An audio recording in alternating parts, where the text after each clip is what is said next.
Hi, my name is Laurel Davidson, and I'm part of the Laboratory and Museum Studies course at the University of Mary Washington. For the 2019 Margaret Sutton What the Mind and Senses Conceive exhibition, I'm focusing on one of Sutton's untitled works featuring animals in a wooded setting.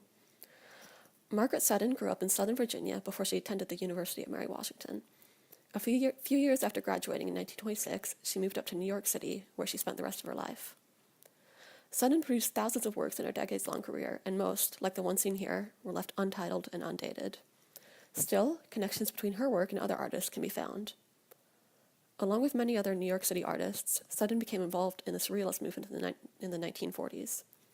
She developed an interest in psychology and the subconscious, and many of her paintings show complex, abstract dreamscapes with mysterious subjects.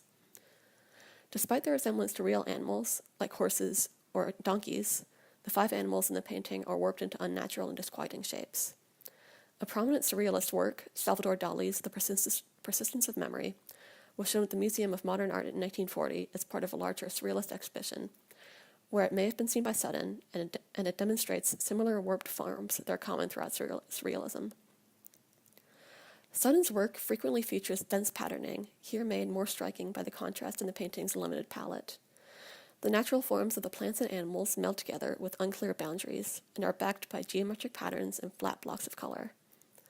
The wide-eyed animals stare out at the viewer, seemingly all of the same species but varying in shape and color. The large one to the top right is so abstracted that it is difficult to separate from the background, while the other 4 are more distinct but nearly as confusing in their own right. However unsettling the forms and mysterious the narrative, this painting is a fine example of Sutton's skill with color, patterns, and surrealism. It will be on view from April 19th to September 13th at the What the Mind and Senses Conceive exhibition in the Convergence Gallery at the University of Mary Washington's Hurley Convergence Center.